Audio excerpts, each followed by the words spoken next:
दोस्तों, कैसे आप सभी लोग। उम्मीद करते हैं आप सभी अच्छे होंगे। तो 1 फरवरी 2022 आ चुका है और ये तारीख होती है संसद में बजट पेश करने की। और इस बार कुछ परंपरा में भी बदलाव किया गया है। पेपरलेस बजट पेश किया गया है और सबसे छोटा भाषण देने सहित कई रिकॉर्ड बनाने के बाद केंद्रीय वित्त मंत्री निर्मला सीतारमण ने मंगलवार को संसद में अपना चौथा आम बजट पेश किया। इस बजट में डिजिटल करेंसी, पोस्ट ऑफिस को कोर बैंकिंग से जोड़ने, विदेश यात्रा सुगम बनाने के लिए ई पासपोर्ट सेवा शुरू करने जैसी कई अहम और बड़ी घोषणाएं की गई है। आम आदमी यानी मिडिल क्लास की उम्मीदें हर बार की तरह इस बार भी टैक्स में राहत मिलने से ही जुड़ी थी। बजट 2022-23 में टैक्स स्लैब में कोई बदलाव नहीं किया गया। इसके बाद से सोशल मीडिया पर लोगों ने अपनी पीड़ा जाहिर करनी शुरू कर दी और मीम्स की बाढ़ आ गई। और वहीं केंद्रीय मंत्री और नेता इसे आत्मनिर्भर भारत का बजट बता रहे हैं।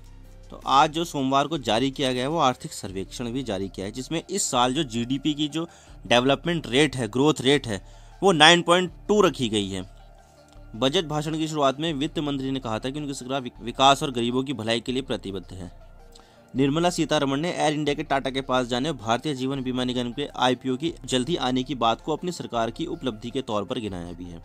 वित्त मंत्री ने कहा है कि उनकी सरकार समावेशी विकास के पथ पर आगे बढ़ रही है। वित्त मंत्री ने कहा है कि इस साल भारत की अर्थव्यवस्था में वृद्धि दर का अनुमान 9% से भी ऊपर है। आप देख ही चुके हैं कि 9.2% रखी गई है इस साल की जीडीपी ग्रोथ रेट, और ये दुनिया की सभी बड़ी अर्थव्यवस्थाओं में सबसे ज्यादा है। फाइनेंशियल 25-26 तक राजस्व घाटा जीडीपी के 4.5% तक पहुंचने की बात कही गई है। 2022-23 में राजस्व घाटा जीडीपी का 6.4% का अनुमान लगाया गया है। 21-22 में संशोधित राजस्व घाटा जीडीपी का 6.9% बताया गया है। और अगले फाइनेंशियल ईयर में कुल खर्च जो टोटल एक्सपेंडिचर होगा वो 39.45 ट्रिलियन रुपीस होगा, ना कि डॉलर। ठीक है, तो इस बात का ध्यान रखिएगा। तो अब चलते हैं उन घोषणाओं के ऊपर जो इस बजट की हाइलाइट्स हैं। तो मैं आपको एक एक करके वो सब बताऊंगा।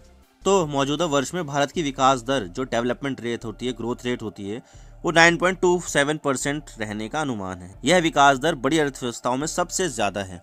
ये ग्रोथ रेट टॉप की अर्थव्यवस्थाओं में सबसे ज्यादा है, क्योंकि अगर देखा जाए तो कोविड की वजह से विकास दर एक समय में 24% तक चली गई थी, और लेकिन देश ने कोविड से उबरकर काफी तरक्की की है। अभी वर्चुअल या डिजिटल संपत्ति की बिक्री और अधिग्रहण से होने वाली आय पर 30% टैक्स लगेगा। ये बहुत इंपॉर्टेंट है, क्योंकि आजकल बिटकॉइन और क्रिप्टो करेंसी काफ़ी ज़्यादा न्यूज़ में रहती है और सरकार इसको पसंद भी नहीं करती, क्योंकि इसके जो ट्रांजैक्शन होते हैं वो पूरी तरह से इनक्रिप्टेड होते हैं और सरकार इसको पूरी तरह से कंट्रोल भी नहीं कर पाएगी। और आपको तो पता ही होगा कि बिटकॉइन और वर्चुअल करेंसी जितनी भी होती है, क्रिप्टो करेंसीज, उसमें बहुत ज़्यादा फ्लक्चुएशन होता है, बहुत ज़्यादा ऊपर नीचे इसके प्राइस होते रहते हैं। तो ये भी एक बहुत बड़ा खतरा बन जाता है। तो इसलिए इस पर 30% का टैक्स लगाया गया है।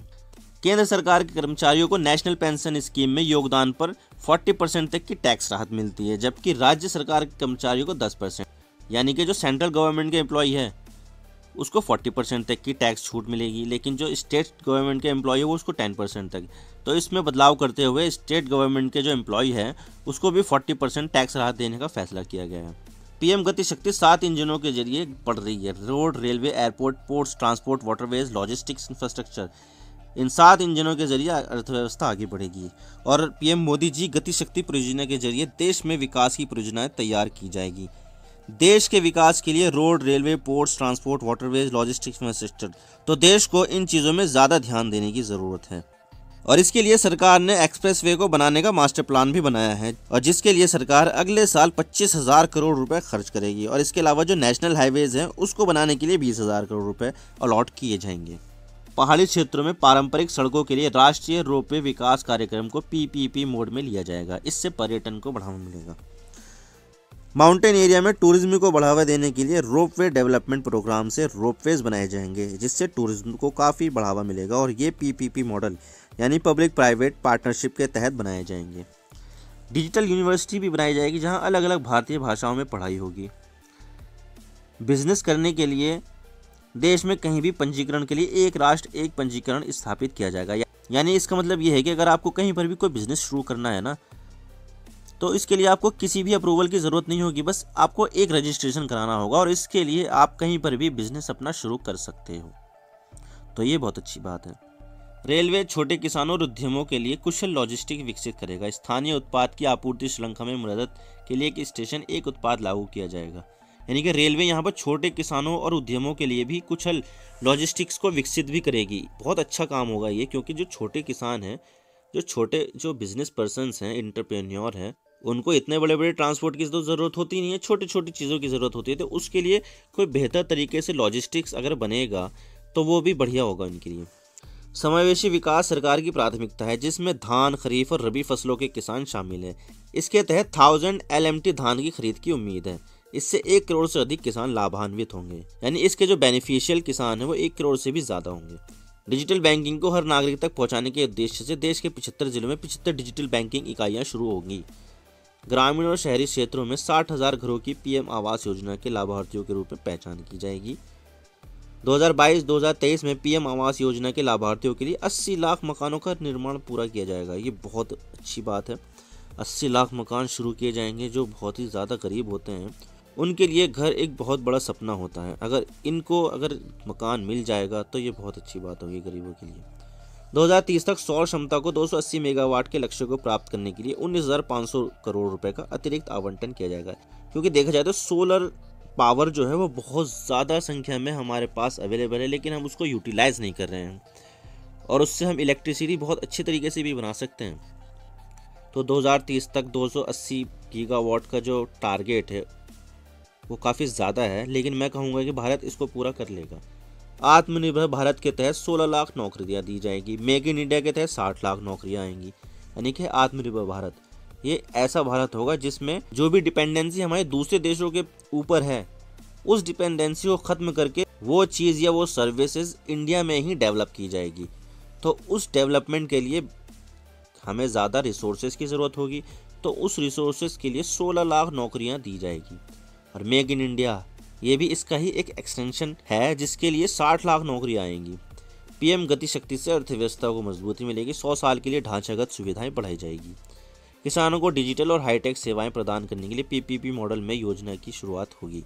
जीरो बजट खेती और प्राकृतिक खेती, आधुनिक कृषि, मूल्य संवर्धन और प्रबंधन पर जोर दिया जाएगा। कोरोना संकट के बीच हमारे टीकाकरण अभियान की गति ने बहुत मदद की है। प्रोडक्शन से जुड़ी प्रोत्साहन योजनाओं को 14 सेक्टर्स में बहुत बेहतर रिस्पॉन्स है।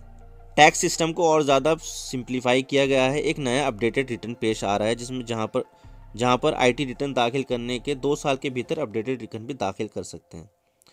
Minimum government and maximum governance के प्रति सरकार प्रतिबद्ध है। 14,086 यूनियन कानून को निरस्त होने के साथ ease of doing business 2.0 launch किया जाएगा। हम विश्वास आधारित सरकार के विचार का पालन करेंगे। तो ये बात कही फाइनेंस मिनिस्टर निर्मला सीतारमण ने। कोविड महामारी के कारण औपचारिक शिक्षा से दूर होने वाले बच्चों के लिए 1 क्लास 1 TV चैनल व्यवस्था लाई जाएगी। यानी कि ऐसा होगा कि मान लीजिए कोई बच्चा पहली क्लास में है, तो एक ऐसा TV चैनल बनाया जाएगा जहां पर पहली क्लास से संबंधित सारे के सारे स्टडी मटेरियल्स अवेलेबल होंगे। और मान लीजिए अगर कोई बच्चा 5वीं क्लास में है, तो ऐसा होगा कि 5वीं क्लास से भी जितना भी सारे स्टडी मटेरियल्स होंगे उस TV चैनल के ज़रिए उस तक पहुंचाए जाएंगे, शो किए जाएंगे, शेयर किए जाएंगे। ये बहुत अच्छा होगा। किसानों के लिए प्राकृतिक खेती को अपनाने के लिए राज्य सरकारें और MSMI की भागीदारी के लिए व्यापक पैकेज पेश किया जाएगा। ये अभी बाद में पेश किया जाएगा, अभी सिर्फ घोषणा की गई है। 44,605 करोड़ रुपए के केन बेतवा लिंक का कार्यान्वयन होगा। इससे 9 लाख हेक्टेयर भूमि की सिंचाई की व्यवस्था होगी। मैं आपको बता दूं कि केन और बेतवा नदी ये दोनों मध्य प्रदेश में बहती है, लेकिन कभी किसी में बाढ़ आ जाती है तो कभी किसी में सूखा पड़ जाता है। तो अगर इन दोनों नदियों को एक दूसरे से लिंक कर देंगे तो जिस नदी में बाढ़ ज़्यादा होगी उसका पानी डाइवर्ट करके दूसरी नदी में जा सकता है, जिससे नुकसान कम होगा और इससे इरिगेशन में भी बहुत हेल्प होगी। क्योंकि दोनों नदियाँ अगर एक दूसरे से जुड़ जाएगी तो दोनों नदियों के आसपास रहने वाले किसानों को फ़ायदा होगा, क्योंकि नदियों में हमेशा पानी रहेगा उससे। हमारी सरकार सशस्त्र बलों में आत्मनिर्भर भारत को बढ़ावा देने के लिए प्रतिबद्ध है। 2022-2023 के लिए पूंजी खरीद बजट का 68% घरेलू उद्योग के लिए निर्धारित किया जाएगा, जो 2021-22 में 58% था। ब्लॉकचेन और अन्य तकनीकों का इस्तेमाल करके डिजिटल करेंसी शुरू की जाएगी। RBI 2022-2023 से इसे जारी करेगा। अब ये मैं आपको बता दूं कि ब्लॉकचेन आपने सुना ही होगा, बिटकॉइन जो डिजिटल कॉइन है वो भी ब्लॉकचेन पे ही काम करता है, जिसमें सभी ट्रांजैक्शन इनक्रिप्टेड होते हैं, यानी कि कोई इसको देख नहीं पाता है। तो एक डिजिटल करेंसी भी इसी में ही शुरू की जाएगी, यानी कि बिटकॉइन के जैसी होगी। अभी जब ये इम्प्लीमेंट की जाएगी तो इसके बारे में हम तभी बता पाएंगे, अभी तो इसके बारे में कुछ इन्फॉर्मेशन नहीं आई है। लेकिन इतना ज़रूर कहा है सरकार ने कि नेक्स्ट फाइनेंशियल ईयर में एक डिजिटल करेंसी ज़रूर पेश की जाएगी। अब देखते हैं कि वो कब तक होगा। स्किलिंग प्रोग्राम को नया रूप दिया जाएगा। युवाओं के स्किलिंग, अपस्किलिंग और रीस्किलिंग के लिए डिजिटल देश ई पोर्टल लॉन्च किया जाएगा। क्लास 1 से लेकर 12 के लिए क्षेत्रीय भाषाओं में पूरक शिक्षा प्रदान करने के लिए 1 क्लास 1 टीवी चैनल की संख्या को 12 से बढ़ाकर 200 टीवी चैनल किया जाएगा। यानी कि ऐसा होगा कि पहली क्लास में अगर बच्चा है तो उसको पहली क्लास से रिलेटेड कंटेंट ही दिखाया जाएगा, लेकिन वो एक भाषा में ना होकर अनेक भाषा में होगा। यानी कि अगर हिंदी के लिए एक अलग चैनल होगा, मराठी के लिए अलग चैनल, गुजराती के लिए अलग चैनल होगा, तमिल के लिए अलग और तेलुगु के लिए अलग, जिस पर हमेशा आपको उसी क्लास से संबंधित कंटेंट दिखाए जाएंगे, जिससे बच्चों को बहुत ज़्यादा फ़ायदा होगा। गंगा के किनारे 5 किलोमीटर चौड़े गलियारे में किसानों की ज़मीन पर फोकस के साथ पूरे देश में रसायन मुक्त प्राकृतिक खेती को बढ़ावा दिया जाएगा। अगले 3 वर्षों के दौरान बेहतर दक्षता वाली 400 नई जनरेशन की वंदे भारत ट्रेनें लाई जाएंगी। अगले 3 वर्षों में 100 पीएम गति शक्ति कार्गो टर्मिनल विकसित किए जाएंगे। यानी कि अगले 3 साल में 400 वंदे भारत एक्सप्रेस ट्रेनें चलाई जाएंगी। आपको मैं बता दूं कि वंदे भारत एक semi high speed express train है, main line electric multiple unit, यानी कि ये एक पूरी ट्रेन ही होती है जिसमें इंजन नहीं होता है, ये दोनों तरफ से ऑपरेट हो जाती है। हर घर नल से जल योजना के लिए 2022-23 में 60,000 करोड़ रुपए आवंटित किए गए हैं। यानी कि अगले साल इसमें 60,000 करोड़ रुपए का पानी से संबंधित योजनाएं शुरू की जाएंगी। रबी 2022-2023 में 163 लाख किसानों से 1208 मीट्रिक टन गेहूं और धान खरीदा जाएगा। वर्ष 2023 को मोटा अनाज वर्ष घोषित किया जाएगा। और इसके अलावा मैं आपको मनरेगा के लिए भी बता देता हूं। आपको तो पता ही होगा, कोविड जब शुरू हुआ था, लॉकडाउन जब लगा था, तो बड़े शहरों से जो मजदूर तबके के लोग थे वो अपने गाँव की तरफ चले गए थे। बहुत लंबी लंबी लाइनें लग रही थी, बहुत ज़्यादा लोग परेशान थे, ट्रेनों में भीड़ थी, पैदल ही निकल गए थे, कुछ साइकिल से निकल गए थे, कुछ ट्रकों से जा रहा था, बहुत परेशानी से वो जा रहे थे। तो वो वहाँ पर क्या करते हैं, उन्होंने वहाँ पर मनरेगा में पंजीकरण करवाया और उससे वहाँ पर अपनी आजीविका को कमाया था। तो शुरू में तो पिछले साल ये बजट कितना था, 73,000 करोड़ रुपए था। लेकिन जब मनरेगा के तहत काम मांगने वालों की संख्या जब बढ़ गई तो सरकार ने इसको बढ़ाकर 98,000 करोड़ रुपए कर दिया था। 25.5% कम है पिछले साल के मुकाबले, क्योंकि अगर देखा जाए तो पिछले साल 98,000 करोड़ रुपए था, लेकिन इस साल 73,000 करोड़ रुपीज़ है। तो 25.51% कम है इस साल। और इस बार के जो बजट में रेल मंत्रालय को 1,40,367 करोड़ रुपए अलॉट किए गए हैं। और ये आंकड़ा जो है पिछले साल के आंकड़े से 20,311 करोड़ रुपए ज़्यादा है। क्योंकि इसमें एक कारण है, क्योंकि अगले 3 सालों में 400 वंदे भारत ट्रेन चलाई जाएंगी, 400 ट्रेनों का निर्माण किया जाएगा, जो एक अपने आप में ही बहुत बड़ी बात है। क्योंकि अगर एक ट्रेन सेट की कीमत देखा जाए तो उसकी कीमत बहुत ज़्यादा होती है, क्योंकि उसमें हर मॉडर्न फैसिलिटी होती है, तो वो सस्ते में तो लगती नहीं है, उसके लिए चाहिए होता है पैसा। तो इसके लिए जो ज़्यादा अलॉटमेंट किया गया है वो इन ट्रेनों को चलाने के लिए किया गया है। नए आधुनिक कोच और टेक्नोलॉजी को लाने में मदद में सहायक रोलिंग स्टॉक के विकास के लिए 7,977 करोड़ रुपए तय किए गए हैं। और जो DFC होता है ना, डेडिकेटेड फ्रेट कॉरिडोर, यहाँ पर कोई भी पैसेंजर ट्रेन नहीं चलती, सिर्फ और सिर्फ फ्रेट ट्रेन चलती है, मालगाड़ियाँ चलती है। तो उसके डेवलपमेंट के लिए 15,710 करोड़ रुपए अलॉट किए गए हैं, जो बहुत ही अच्छी बात है। क्योंकि अगर हमारी मालगाड़ियाँ सिर्फ अपने डेडिकेटेड ट्रैक्स पर चलेगी तो जो मेन लाइन के जो ट्रैक होते हैं उस पर सिर्फ पैसेंजर ट्रेन ही दौड़ेगी, जिससे क्या होगा, ज़्यादा पैसेंजर ट्रेन की संख्या भी बढ़ेगी, उनकी स्पीड भी बढ़ेगी और बेहतर तरीके से सेवाएं भी दे पाएगा रेलवे। ट्रैकों के रिन्यूअल के लिए 13,373 करोड़ रुपए और गेज कन्वर्जन के लिए 2,850 करोड़ रुपए, डबलिंग के लिए 12,108 करोड़ रुपए अलॉट किए गए हैं और नई लाइन बनाने के लिए 25,273 रुपए की राशि आवंटित की गई है। और डायरेक्ट टैक्स कलेक्शन, जिसमें इनकम टैक्स भी आता है, डायरेक्ट टैक्स में कॉर्पोरेट और पर्सनल इनकम टैक्स भी शामिल। इससे पहले ये जो आंकड़ा है, जो अनुमान लगाया गया था, वो 2017-18 में सरकार ने अनुमान लगाया था, तो तब डायरेक्ट टैक्स का कलेक्शन ज़्यादा देखने को मिला, यानी कि टारगेट जितना सेट किया गया था सरकार ने, उससे ज़्यादा कलेक्शन देखने को मिला था। तो बजट डॉक्यूमेंट के मुताबिक सरकार ने फाइनेंशियल ईयर 2021-22 के लिए डायरेक्ट टैक्स कलेक्शन के अनुमान को रिवाइज किया है। तो जहाँ पर पहले 11 लाख करोड़ रुपए का अनुमान था टैक्स कलेक्शन का, वहीं पर बाद में 12 तो वहीं पर बाद में 12.50 लाख करोड़ रुपए कर दिया था इसके लिए। तो बहुत ही अच्छी बात है, अगर हमारा ये पर्सनल इनकम टैक्स और कॉर्पोरेट टैक्स से ज़्यादा पैसा आ रहा है तो ये कहीं ना कहीं सरकार के लिए ही काम करेगा। तो अब देख लेते हैं कि पैसा कहाँ से आएगा और खर्च कहाँ पर होगा। तो बजट डॉक्यूमेंट के मुताबिक सरकार के खजाने में हर 1 रुपये में से 58 पैसे प्रत्यक्ष और अप्रत्यक्ष कर से आएंगे, यानी कि डायरेक्ट और इनडायरेक्ट टैक्स से 58 पैसे आएंगे पर 1 रुपीज़। सरकारी खजाने में प्रति रुपये 35 पैसे उधार और दूसरी देनदारियों से, 5 पैसे विनिमय जैसे गैर राजस्व से और 2 पैसे गैर ऋण पूंजीगत प्राप्तियों से आएंगे। यानी कि अभी भी 1 रुपये में से 35 पैसे उधार ले रही है सरकार। तो वहीं पर सरकार के पास जितने भी पैसे आएंगे उसमें जीएसटी का जो कंट्रीब्यूशन होगा वो 16 पैसे होगा, जबकि कॉर्पोरेट टैक्स से 15 पैसे आएंगे।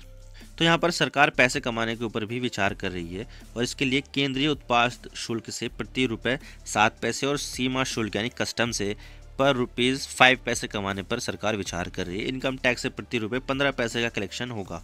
तो खर्च की बात कर लेते हैं। तो खर्च की बात करें तो जितना भी सरकार 1 रुपया खर्च करेगी उसमें से 20 पैसे तो सरकार ब्याज ही चुकाएगी, यानी कि सरकार ने इतना पैसा ले रखा है कि उसका ब्याज चुकाने में ही जितना खर्च हो रहा है उसका 20 पैसा तो ब्याज में ही जा रहा है। इसके बाद राज्यों का टैक्स और ड्यूटी में 17 पैसे का हिस्सा है। रक्षा सेहत के लिए भी प्रति रुपये 5 पैसे का आवंटन है। केंद्र सरकार की योजनाओं पर 15 पैसे का खर्च, जबकि केंद्र सरकार की तरफ से प्रायोजित योजनाओं पर 9 पैसे का खर्च है। वित्त आयोग और अन्य तबादलों पर 10 पैसे का खर्च है। सब्सिडी में प्रति रुपये 8 पैसे और पेंशन में 4 पैसे खर्च होंगे। अन्य खर्चों पर सरकार प्रति रुपये 9 पैसे खर्च करेगी। इसके अलावा जो मैंने आपको बताया ना कि डिजिटल करेंसी आएगी, तो वित्त मंत्री जो फाइनेंस मिनिस्टर है निर्मला सीतारमण जी, उन्होंने कहा है कि ये जो डिजिटल करेंसी आएगी ना वो नए वित्त वर्ष, नए फाइनेंशियल ईयर 2022-2023 के शुरुआत में ही जारी की जाएगी, यानी कि शुरू में ही आ जाएगी, अप्रैल मई में ही। अपने भाषण में वित्त मंत्री ने कहा है कि रिजर्व बैंक की तरफ से डिजिटल करेंसी के आने से डिजिटल इकोनॉमी को बल मिलेगा, साथ ही करेंसी मैनेजमेंट में भी इससे मदद होगी। उन्होंने कहा है कि ब्लॉकचेन टेक्नोलॉजी और दूसरी टेक्नोलॉजी की मदद से डिजिटल करेंसी ले आई जाएगी। इसके अलावा निर्मला सीतारमण जी ने 2022-2023 के जो बजट में 5020 करोड़ रुपए माइनॉरिटी अफेयर्स मिनिस्ट्री को भी आवंटित किए हैं, जो पिछले साल की तुलना में 674 करोड़ रुपए ज़्यादा है। जहां पर पिछले साल बजट में जो प्रावधान 4810 करोड़ का किया था, लेकिन जो आवंटित किए गए थे वो 4346 करोड़ ही दिए गए थे, जिसमें से 1425 करोड़ रुपए तो स्कॉलरशिप दी जाएगी जो प्री मैट्रिक होगी यानी कि 10वीं से पहले, और जो पोस्ट मैट्रिक होगी यानी कि 10वीं के बाद उसके लिए 515 करोड़ रुपए अलॉट किए गए हैं। 491 करोड़ रुपए स्टेट डेवलपमेंट और आजीविका से जुड़ी परियोजनाओं के लिए निश्चित किए गए हैं। वहीं पर मुख्तार अब्बास नकवी जो अल्पसंख्यक मामलों के केंद्रीय मंत्री है, उन्होंने इस चीज़ को वेलकम किया है। और वहीं जो देश के जो प्रधानमंत्री नरेंद्र मोदी, उन्होंने फाइनेंस मिनिस्टर की तारीफ की और बजट पेश करने के बाद धन्यवाद भी पेश किया और इसको पीपल्स फ्रेंडली और प्रोग्रेसिव बजट भी बताया गया है। उन्होंने कहा है कि ये बजट 100 साल की भयंकर आपदा के बीच विकास का नया विश्वास लेकर आया है। ये बजट अर्थव्यवस्था को मजबूती देने के साथ ही सामान्य मानवी के लिए अनेक नए अवसर बनाएगा। ये बजट मोर इंफ्रास्ट्रक्चर, मोर इन्वेस्टमेंट, मोर ग्रोथ, मोर जॉब्स की नई संभावनाओं से भरा हुआ है। इससे ग्रीन जॉब्स का भी क्षेत्र और खुलेगा। इस बजट का एक महत्वपूर्ण पहलू है गरीब का कल्याण। हर गरीब के पास पक्का घर हो, नल से जल आता हो, उसके पास शौचालय हो, गैस की सुविधा हो, इन सभी पर विशेष ध्यान दिया गया है। इसके साथ ही आधुनिक इंटरनेट कनेक्टिविटी पर भी उतना ही जोर दिया गया है। हिमाचल, उत्तराखंड, जम्मू कश्मीर, नॉर्थ ईस्ट ऐसे क्षेत्रों के लिए पहली बार देश में पर्वतमाला योजना शुरू की जा रही है। ये योजना पहाड़ों पर ट्रांसपोर्टेशन की सुविधा, आधुनिक व्यवस्था का निर्माण करेगी। तो ये है पूरा का पूरा विश्लेषण बजट का। आई होप आपको पूरी बातें समझ में आ गई होगी। आपका जो भी सवाल है आप हमें कमेंट सेक्शन में बताइए। वीडियो को लाइक कीजिए, शेयर कीजिए। चैनल पर अगर नए हो तो चैनल को जरूर सब्सक्राइब कीजिए और बेल आइकन को दबा दीजिए। मैं आपसे मिलता हूँ नेक्स्ट वीडियो में। Thank you for watching. I really appreciate your precious time. God bless you all. Now signing off.